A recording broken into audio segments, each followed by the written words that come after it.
Hello everybody and welcome back to another retro review, and today is a G.I. Joe figure I have been excited for. As you can see there, this is General Clayton Hawk Abernathy, the Attack on the G.I. Joe Pit version from G.I. Joe The Rise of Cobra. So this has got the likeness, as you can see just there as well, of the actor who plays General Hawk in the film.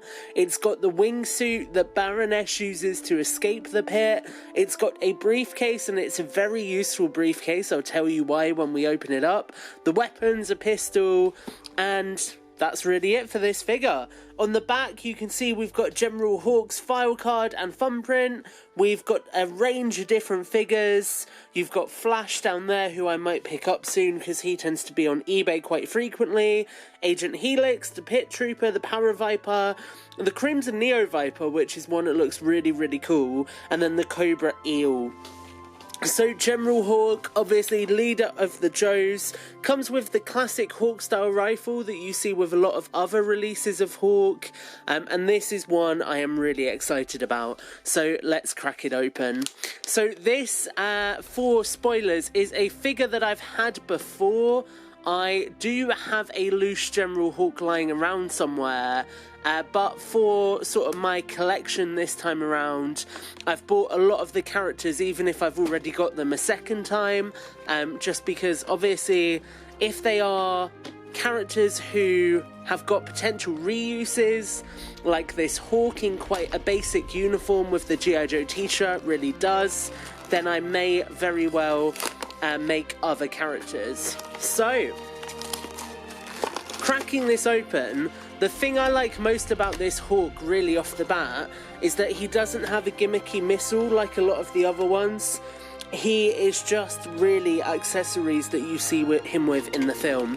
So we'll crack out the backpack first, we'll get his pistol out, get the briefcase out, get the 2 nanomite containers out. These are always very, very cool little pieces to have. Get the stand out, and then get Hawk himself out with his rifle. And let's just organise some of those accessories there. Let's get this rifle into the right position. Like so. Stand him there so he's ready to be looked at. And let's zoom ourselves in and take a closer look. So as I say, General Clayton Hawk Abernathy from the G.I. Joe Rise of Cobra line. The first accessories he comes with are these little nanomite canisters.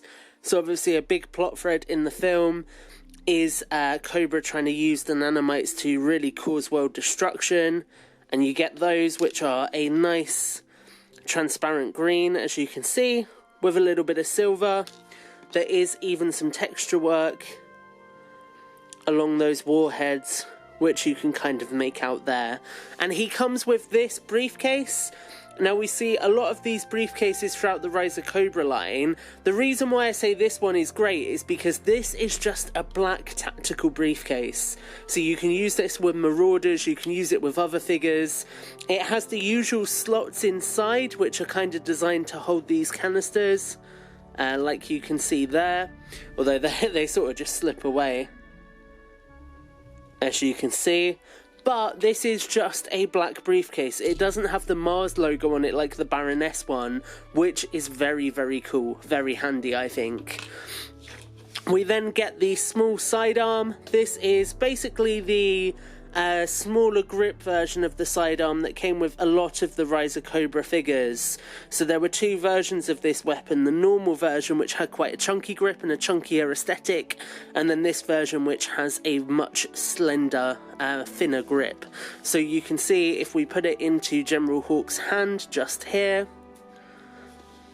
he holds that quite well, as you can see just there. And Hawk does come with a small holster on the side of his hip just there. Always love it when Joes have got holsters that you can plug this weapon into, and it fits really, really nicely in that holster, as you can see just there. And then the other weapon that Hawk comes with is his rifle.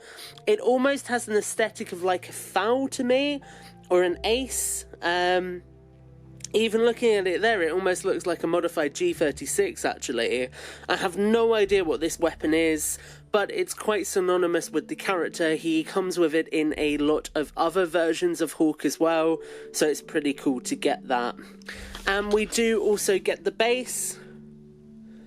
You can see Hawk's name there. And then the really cool accessory is this backpack. So you can see it comes in a metallic silver. We've got blue highlights. We've got the Joe logo. You've got the white text here. On the back, plenty of texture work in the peg. You have these little thrusters which you can manipulate. And the whole idea with this is it turns into essentially a wingsuit. So you can see that there in the film. Baroness uses this to escape. And it does peg into the figure really, really nicely. So if you want to have Hawk posed with it, you can. Equally, you can have it closed on his back, and it still looks really good. And then the last thing really is Hawk himself. He has all of the usual G.I. Joe articulation you would expect. The head is particularly nice because the beret, if I get it in focus, has got a G.I. Joe logo on it, so you can kind of make that out there. It's got the G.I. Joe logo up top. It looks like it's printed a little bit high on this one, but it's quite cool. He has the Joe logo on his t-shirt. He comes with this removable sort of shoulder holster that you can't put any pistols in or anything, but you can remove it. It is a separate piece. He then has got the darker blue camo for his legs, so similar to CoverGirl and sort of, oh, I can't remember his name now, but the sergeant I'll show him with at the end of this. And then he has the usual Riser Cobra articulation, so those kind of double-jointed nice knees, ankles, hips that swivel, although the hips on this one feel a little bit delicate. It almost looks like the belt shouldn't be down that far. I do wonder if that is something I might have to adjust. But yeah, that is really, in a nutshell, General Hawk. He is a cool figure. Obviously the leader of G.I. Joe in the film, and a really, really cool addition to the toy line. So do let me know what you think of General Hawk in the comments below. Make sure to like, favourite and subscribe. Thank you to everyone who has stumbled across these retro reviews so far. And until the next one, take care and have a great week.